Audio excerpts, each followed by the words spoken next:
Բարև ձեզ, Ստեփան Գրիգորյան YouTube-յան ալիքի մասնակիցներ, ողջունում եմ ձեզ բոլորիդ, այսօր հունիսի 2-ն է, մենք շարունակում ենք մեր աշխատանքը, ուրեմն ուղիղ 6 օր մնաց մինչև ընտրության օրը և ուղիղ 4 օր մնաց ընտրարշավ անցկացնելու, Կարորազար շավը ամսի 5-ին 4 օրից կավարտվի, ամսի 7-ին ընտրություններն են մեզ մոտ ազգային ժողովի, լուրջ զարգացումներ, լուրջ պրոցեսներ, ես այսօր ձեզ կներկայացնեմ այն դրական քայլերը, որոնք անում են Միացյալ Նահանգները և Եվրամիությունը Հայաստանի համար, ու պետք է ասեմ, որ Եվրամիությունը արեց լրջագույն հայտարարություն կապված այն ճնշման հետ, որը Ռուսաստանը օգտագործում է Հայաստանի դեմ ընտրարշավի ժամանակ ընտրությունների այդ պրոցեսում, նաև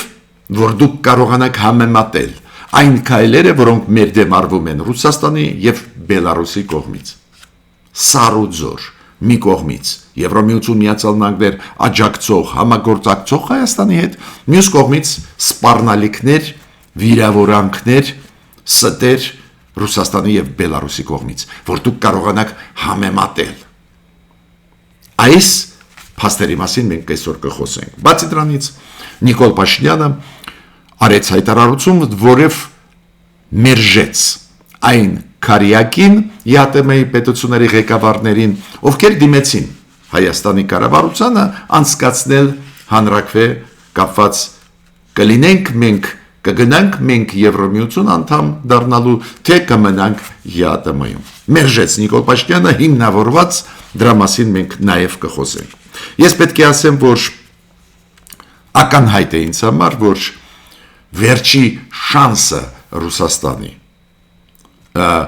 ազդել մեր ընտրությունների վրա որն է իրանց ուժերի միջոցով ապակայունացնել վիճակը Հայաստանում, դելեգիտիմացնել ընտրությունները և հետ ընտրական պրոցեսներ սկսելը։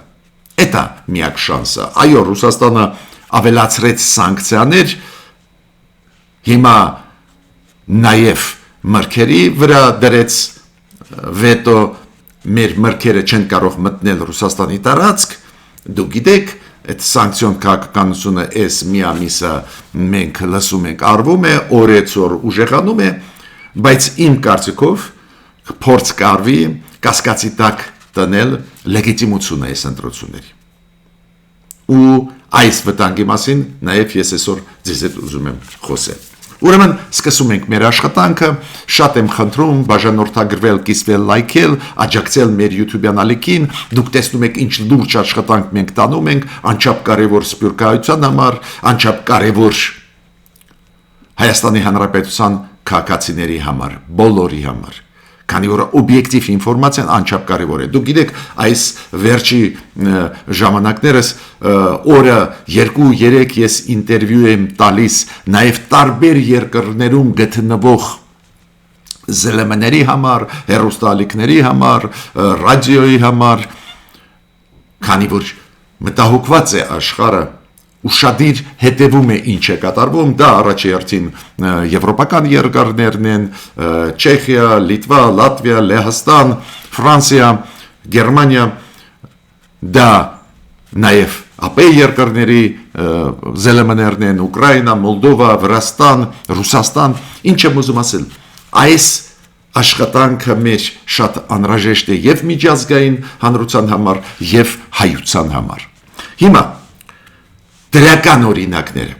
օրինակները անչափ կարևոր են այսօր, երբ որ լարված է վիճակը ներքաղաքական, որ դուք հասկանաք, որ աշխատանքը գնում է, ու լուրջ աշխատանք է գնում։ Օրինակ, Միացյալ Նահանգների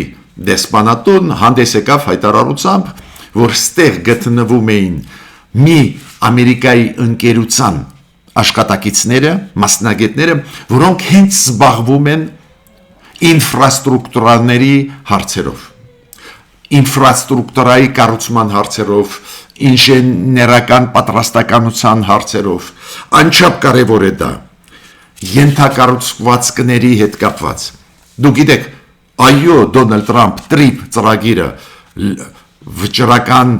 պետք է իրականացվի ու վճռականությունը պահպանվում է եւ հայկական կողմի մոտ եւ Միացյալ Նահանգների մոտ, բայց մենք գիտենք աշխարհը ալեկոծվող է, ուշադրությունը Ամերիկայի մեկ-մեկ շեղվում է, բայց Դոնալդ Տրամփը ասեց, որ մենք ուշադիր ենք Հայաստանի նկատմամբ, այն որ եկավ Հայաստան Մարկո Ռուբիո դա էլ ցուցանիշ է, որ ուշադիր են։ Հիմա կոնկրետ բարձվում է աշխատանք գնում է, ուղղակի ստեղ գտնվում են այս ընկերության մասնագետները, ինժեներները, որոնք հիմա կոնկրետ Դոնալդ Տրամփ ճանապարհի հետ կապված աշխատանք են տանում։ Նիկոլ Փաշինյանը շատ կարևոր բան ասեց իր հանդիպումներից մեկում, ինձ նույնիսկ զարմացնում էր, որ դրա մասին իշխանությունները չեն խոսում, այդ մեծ աշխատանք տարված գործող իշխանությունների կողմից։ Ինչի մասին է խոսքը։ Դուք գիտեք, արևային էներգետիկան բուրըն զարգացում ստացավ վերջի 5-6 տարվա մեջ հենց այս իշխանությունների օրոք։ Ու Նիկոլ Փաշինյանը խոսեց դրա մասին, ու ուրախ եմ, որ խոսեց, զարմացնում էր ինձ, որ նախկինում չէին ասում։ Ուրեմն արևային էներգետիկայի կշիռը մեր էներգետիկայի մեջ, էլեկտրականության արտադրանքի մեջ հիմա կազմում է 16-18-20%, այդ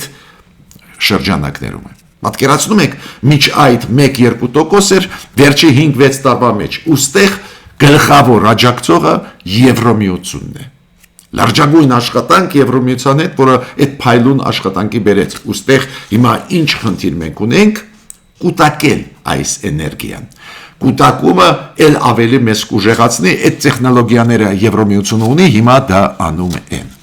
Ինչ է դա նշանակում։ Դա նշանակում է, որ 20%-ով, 18%-ով մենք գազից կախվածությունը թույլատրել ենք։ Լրջագույն հաջողություն։ Ու ստեղ Եվրոմիությունը մեզ աջակցում է։ Ես պետք է ասեմ, որ Գագարինում բացվեց առաջին արհեստական բանականության ֆաբրիկան, գործարան բացվեց։ Դուք գիտեք, Ռազդանում պլանավորվում է մեծ գործարան բացել ու հենց դա արվում է Միացյալ Նահանգների հետ, բայց Գագարինում բացվեց։ Ինչ է դա նշանակում։ Այդ ինչ ես ասել եմ, ու կառավարությունը գնում է ճիշտ ճանապարհով։ Այդ ինչ որ մենք միշտ ասում ենք, պլանները փայլուն են, իրականացումը պետք է։ Հիմա իրականացումը կառավարությունը անում է ու պետք է հասցնի մեր հասարակության, որ դա արվում է։ Քանի որ ծրագրերը լուրջ են Միացյալ Նահանգների Եվրոմիության հետ, արդյունքները գալիս են, կան ու պետք է այո ներկայացնես միջև ընտրությունները մեր ժողովրդին այդ ինֆորմացիան։ Ադրբեջանից տրանզիտով, Ադրբեջանի երկաթգծով Վրաստանի, Հայաստան գալիս են էլի հերթական վագոններ ծորենով եւ պարարտանյութով։ Ինչքան դա կարևոր է հենց այս պայն դուք ինձանից լավ գիտեք։ То есть նույնիսկ Ադրբեջանից առանձին դեպքերում մենք ինչ որ դրական բան լսում ենք։ Եվրոմիությունից, Միացյալ Նահանգներից մշտական դրական բաներ ենք լսում, բայց նույնիսկ Ադրբեջանից առանձին դեպքերում դրական բաներ լսում ենք։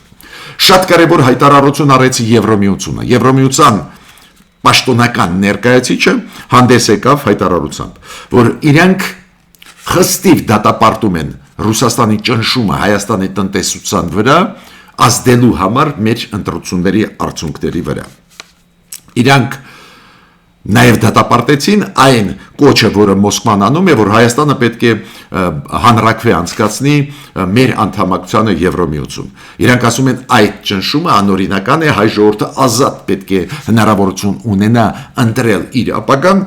ու իրանք խստիվ քննադատում են այն վնասը, որ Ռուսաստանը սանկցիոն քաղաքականություն վարելով մեր ապրանքների դեմ հասցնում է Հայաստանի տնտեսությանը։ Դուք գիտեք, ապրանքները իրար հետևից ճանապարհները դեպի Ռուսաստան, դեպի ռուսական շուկան փակվում են ու Եվրոմիությունը խստիվ դա դատապարտում է։ Ավելին իրանք նաև դատապարտում են, որ մեզանից պահանջում են անհետ բան, որ ինչ որ հանրաքվե մենք անցկացնենք։ Հիմա անցնում են նրան, ինչ անում են մեզ համար Ռուսաստանից, Բելարուսից։ Այդ համեմատությունը շատ կարևոր է։ Օրինակ, Մարիա Զախարովան ասաց, որ այո, մենք հետ ենք կանչե Ռուսաստանի դեսպանին Հայաստանում գտնվող Սերգեյ Կապրկինին հետ ենք կանչե ու մենք դժգոհ ենք Հայաստանի որոշումից գնալ դեպի Եվրոմիություն ու հետ ենք կանչե դրա պատճառով։ Երկրորդը Ռուսաստանը շարունակում է սանկցիաներ մեր ապրանքների նկատմամբ։ Դուք հիշում եք այդ սանկցիաները տարբեր ապրանքների վրա, որոնք դրված էին, հիմա նորն է, ուրեմն ձկնաբուծական ընկերությունների արտադրված ապրանքների համար Ռուսաստանի շուկան փակվեց այսօրվանից, հունիսի 2-ից։ Այսօրվանից նաև փակվեց շուկան ռուսական մեծ մրգերի համար։ Միջ այդ հիշում եք կոնյակի համար, մեր ջերմուկի համար, գինիների համար փակվեց Ռուսաստանի շուկան։ Այս սանկցիոն քաղաքականությունը ճնշումը մեր տնտեսության վրա շարունակում է միայն թե պրոռուսական ուժերը կրեն այս ընտրությունների ժամանակ։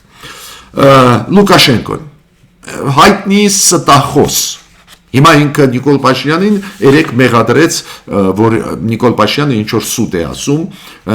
հիշում եք Նիկոլ Փաշինյանը ասաց, որ մենք կգտնենք այլընտրանքներ գազի համար հայկական, ես ավելին ձեզ ասեմ, ես նույնիսկ գիտեմ այդ այլընտրանքների մասին, որը կարող է լինել, հիմա Լուկաշենկոն ասում է, խաբում է, ոչ մի այլընտրանք չկա, այլընտրանք կա։ Լուկաշենկոն նաև սպառնաց մեզ, որ Ուկրաինայի սցենարը կարող է լինել ու ամենակարևորը շատ վտանգավոր թեզ ասեց, որ Հայաստանը պլանավորելով գնալ դեպի Եվրոմիություն նսեմացնում է ԵԱՏՄ-ն, չեմ հասկանում։ Ինչը Հայաստանը առաջի երկիրն է աշխարհում, որը այս կամ այն կառույցից դուրս է գալիս։ Ես կարող եմ ձեզ տասնյակ օրինակներ բերել տարբեր պետությունների, տարբեր կազմակերպությունների անդամ լինելով, երբ որ իրանք որոշում էին ու դուրս էին գալիս։ Օրինակ Մոլդովան որոշեց միջ այդ Ուկրաինան, միջ այդ Վրաստանը որոշեցին դուրս գալ ԱՊ երկրների կառույցներից։ Կարող եմ օրինակ բերեմ, երբ որ Միացյալ Նահանգները մի քանի կառույցներից մակի դուրս եկան։ Առողջապահության, գործակալության դուրս եկան, կլիմայի հետ կապված Այո, տարբեր երկրներ ունեն տարբեր շահեր, նաև շահերը կարող են փոփոխվել, իրավիճակը փոխվում է աշխարհում ու կարող են դուրս գալ այս կամ այն։ Այդ ի՞նչ է նշանակում, որ ինքը ասում է, դրանով դուք Հայաստանը ԵԱՏՄ-ն նսեմացնում է։ Ու ինքը ասում է, մեղավորը դա եվրոպացիներն են, իրանք դերթում են Հայաստանը այդ ուղղությամբ, ուրեմն Ուկրաինայի փորձը դուք կտեսնեք ձեր վրա կտարածվի։ Ակնհայտ սպառնալիք, ինչ եմ ուզում ասել,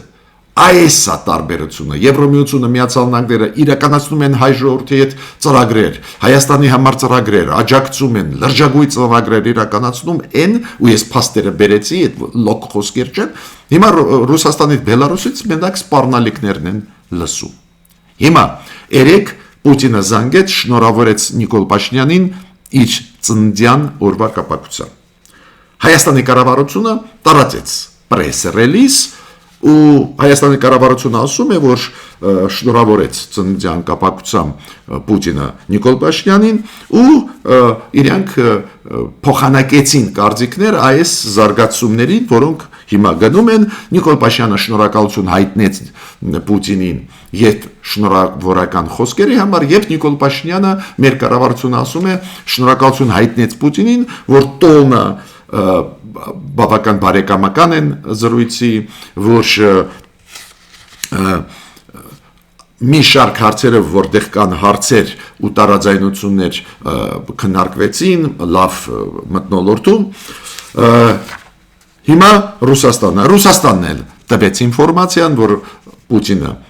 շնորհավորեց, այդ շատ կարևոր է տարբերությունը Կրեմլի տրված ինֆորմացիայի եւ Հայաստանի կառավարության այդ հերախոսազրույցի Պուտին Նիկոլ Փաշինյան Ռուսաստանը ասում է, որ Պուտինը շնորհավորեց, այդ խոսքերը բերեց շնորհավորական Նիկոլ Փաշինյանին ու Ռուսաստանը նաև ասեց, որ Պուտինը ներկայացրեց Փաշինյանին, այլ ինչ կատարվեց Աստանայում ԵԱՏՄ-ի գագաթնաժողովում, որը անցավ մայիսի 29-ին ու հետո Պեսկովը փակագծերը բացեց։ Պեսկովը դա պրեսկարտուարն է Պուտինի պաշտոնական դեմք է։ Ինքը ասաց, որ գլխավոր հարցը, որը քննարկվում էր, այո, ԵԱՏՄ-ի գագաթնաժողովի հետ էր կապված եւ Հայաստանի կարգավիճակի հետ կապված ԵԱՏՄ-ում։ Դուք գիտեք, այդ կարգավիճակը չմտե օրակարգ, բայց Ռուսաստանը նախաձեռնեց ոչ ֆորմալ քննարկումներ Ղազախստանի, Ղրղզստանի եւ Բելարուսի ղեկավարների հետ, ու հիմա Պեսկովը մեզ ներկայացնում է որպես գլխավոր խնդիր, որը քննարկվում էր Պուտինի կողմից Նիկոլ Փաշինյանի հետ իր հեռախոսազրույցում, որ քննարկվել են փաստը, որ Հայաստանը ուզում է գնալ Եվրոմիություն, քննարկվել է հարցը, որ հանրաքվե պետք է Հայաստանում անցկացվի, որ հայտարարությունով հանդես եկավ այս քարյակը, ու Պուտինը տեղակայեց Նիկոլ Փաշինյանին, որ այդ 4 երկրները հիմա կուսումնասիրեն ինչ վնաս է տալիս ԵԱՏՄ-ն Հայաստանի դուրս գալը, գնալը դեպի Եվրոմիություն, ինչ վնաս է տալիս ԵԱՏՄ-ին, ու իրանք քննարկելու են ու դեկտեմբերին որոշում կընդունեն Հայաստանի հետ կապված։ То есть Պեսկովը բացեց փակագծերը, բայց դուք գիտեք, դա չէր կարող օրակարգում լինել, օրակարգից դուրս էր, քանի որ Հայաստանը վետո իրավունք ունի ու օրակարգ թույլ չտվեց, որ մտնի այս հարցը, Հայաստանի եվրոինտեգրացիայի հարցը։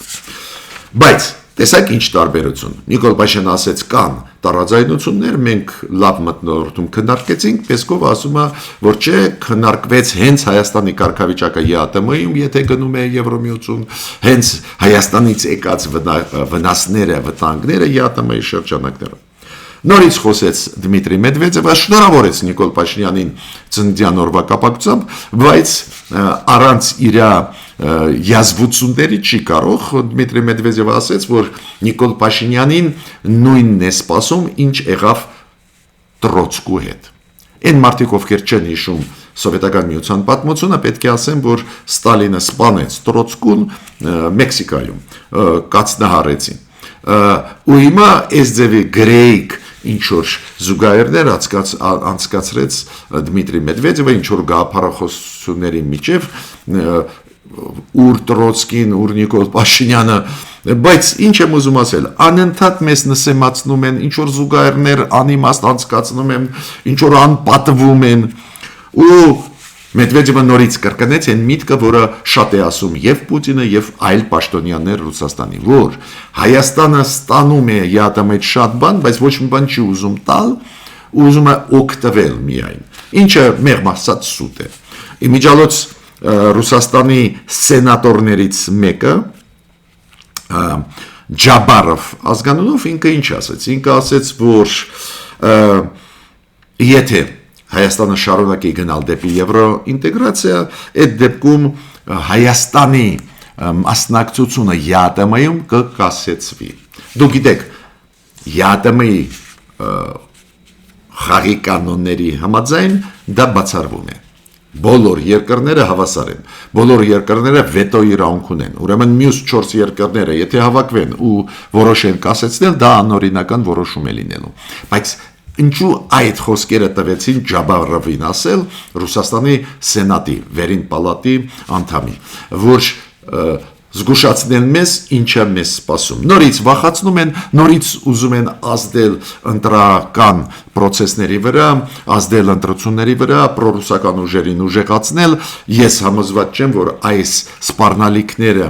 այս շանտաժը, այս փակումը ռուսական շուկայի մեր ապրանքների համար կտա արդյունք դրական պրոռուսական ուժերի համար։ Իմ կարծիքով հակառակ կլինի։ Բայց ցանկացած դեպքում այս ես զուգահեռ անցկացնում եմ, որ դուք հասկանաք։ Ես ես բերեցի փայլուն 4-5 օրինակներ, ինչ անում է Եվրոմիությունը, Միացյալ Նահանգները Հայաստանում, ինչ գործարաններ են դնում, ինչ ծրագրեր են իրականացնում։ Ու հիմա բերում են, ինչ ասում են մեզ Լուկաշենկոն, Պուտինը ու իրանց տիպի մարդիկ։ Միայն սպառնալիքներ, անպատվել, վախացնել, ուրեմն ընտրությունը պետք է մեր ժողովուրդը անի։ Ինչ է ուզում։ Հիմա Նիկոլ Փաշինյանը բոքսեց, ուրիշ բան չունեմ ասելու, փայլուն հայտարարություն արեց, կապված այն հայտարարության հետ, որը արեցին 4 ԵԱՏՄ-ի երկրները, նախագահները, Ռուսաստանի, Բելարուսի, Ղազախստանի եւ Ղրղզստանի։ Իրենք ինչ են ասում։ հիշում եք, երեք Չարաչորը խոսացինք այդ հայտարարության մասին։ Իրանք ասում են Հայաստան, քանի որ դու գնում ես Եվրոմիություն, մեզ պետք է ասես ինչ ես անում ու երբ ես անցկացնում հանրակրվե։ Մենք խորհուրդ ենք տալիս արագ անցկացնել հանրակրվե, որ մենք իմանանք ինչ ենք անում։ Այո, իրանք ունեին ԵԱՏՄ-ից դուրս այդ 4 երկրների ղեկավարները ինչ որ առաջարկություն մեզ անել։ Ստեղ ես ճիշտը ձեզ ասեմ, շատ բողոքելու առիթ չունեն։ Իմ կարծիքով սխալ է, որ իրանք արեցին այդ հայտարարությունը համատեղ, բայց մյուս կողմից դու կարող ես ասել, իրանք էլ ուզում են իմանալ ինչ է լինելու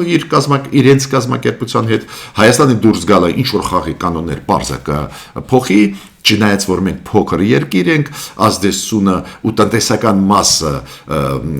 շատ փոքր է համեմատ Ռուսաստանի, Ղազախստանի տնտեսությունների, բայց այնուամենայնիվ իրանք կարող են ասել առաջարկություն անել ու արեցին առաջարկություն, որ մենք արագ անցկացրենք կարճ ժամկետում հանրակրվե։ Ավելին, իրանք ասում են, մենք պետք է հիմա հաշվարկ անենք, ինչ վտանգներ է դա ներկայացնում պարունակում իր մեջ մեծ 4 երկրների համար, դա է պատճառը, որ դեկտեմբերին ԵԱՏՄ-ի գագաթնաժողովում հերթական այդ հարցը կքննարկվի։ Բայց Նիկոլ Փաշինյանը սպառիչ պատասխանեց. ոչ մի անհրաժեշտություն չկա հիմա անցկացնել Հայաստանում հանրակրվե։ Եվրոինտեգրացիայի հետ կապված։ Ինչու ոչ մի։ Քանի որ Հայաստանը ի պաշտոն է դեռ չի դիմե Եվրոմիության։ Հայաստանի ներսում քաղաքական որոշում ընդունվեց գնալ դեպի Եվրոմիություն։ Այո, պարլամենտը որոշում ընդունեց, նախագահան Հայաստանի ստորագրեց այդ օրենքով է դա կարգավորվում, բարձր մակարդակով, բայց մենք դեռ չենք դիմել, որ Եվրոմիությունը բացի մեզ համար դրտերը ու ասի, Հայաստան սկսի ճանապարհ, այդ ճանապարհը կարող է 5 տարի տևի, 10 տարի, 20 տարի տևի, բայց ճանապարհը բացում ենք։ Այ երբ որ մենք դիմենք Եվրոմիությանը, Եվրոմիությունը ընդունի մեր հայտը եւ սկսի պրոցեդուրաներ մեր արժև դնել խնդիրներ, ինչ պետք է հարցեր լուծենք, որ հարցերում ինչ պետք է արվի, ինչքան տարիների ընթացքում, այդ դրանից հետո ասում է հանրակրվեի մասին մենք կարող ենք մտածել։ Ես ուզում եմ գումարել Նիկոլ Փաշինյանի ասածին, վարչապետի ասածին, որ մեր սահմանադրությունը չի նախատեսում 100%-անոց հանրակրվե անցկացնելը։ Մեր պարլամենտով էլ կարելի է անցկացնել այդ որոշումը, քանի որ մեր ազգային ժողովը ունի հասկացություն սահմանադրական մեծամասնության։ Ուրեմն, եթե սահմանադրական մեծամասնությունը քվեարկի, ինչի մասին է խոսքը։ Ուրեմն, պատասխանը Նիկոլ Փաշինյանի դիպուկ էր, բոքսեց ինքը այդ հայտարարությունը արված եւ Ավելին ինքը ասեց, մենք Ռուսաստանի հետ ուզում ենք աշխատել, ուզում ենք բարեդրացիական հարաբերություններ ունենանք, մենք ուզում ենք բաց բոլոր խնդիրների մասին խոսենք ու այս ճանապարհը դեպի եվրոինտեգրացիա որ անցնի առանց ցնցումների։ Դες ինքը հետ չկանգնեց, չասեց, լավ, մոռանանք եվրոինտեգրացիան ու դա շատ կարևոր է, սկզբունքային պահվածք է դա։ Հիմա ինչ պլաններ ունի Ռուսաստանը։ Այո, ճնշումը, սանկցիոն, փակելը մեր ապրանքների համար շուկան Ռուսաստանի, ճնշելը մեր ընտրական արշավին ակնհայտ գնում է, այդ հայտարարությունները պաշտոնյաների Ռուսաստանի սկսած Պուտինից ավարտված Պետդումայի падգամավորներով մենք տեսնում ենք նաև ֆիզիկական ազդեցություն, չեն թողնում մեր ապրանքը, դա պարզ է կորուստներ կունենան մեր գյուղատնտեսության ոլորտի արտադրողներ, տարբեր այլ ոլորտների մեծ լուրջ կորուստներ կունենան, դա պարզ է գազդի տրամադրությունների վրա ժողովրդի, Ռուսաստանը հույսով է, որ դա պրոռուսական ուժերին կուժեղացնի, բայց իմ կարծիքով Տրամպի հայտարարությունից հետո Ռուսաստանը չի համարձակվի ինչ-որ կոշտ քայլերի գնալ մեր կառավարության դեմ, բայց կփորձի իմ կարծիքով այս պրոռուսական ուժերի միջոցով ստեղծել մթնոլորտ Հայաստանի այս վերջի մի շաբաթվա միջև ընտրությունները ստեղծի այդպես ծանր մթնոլորտ, դելեգիտիմացիայի մթնոլորտ, որ ֆալսիֆիկացիաներ են, հիմա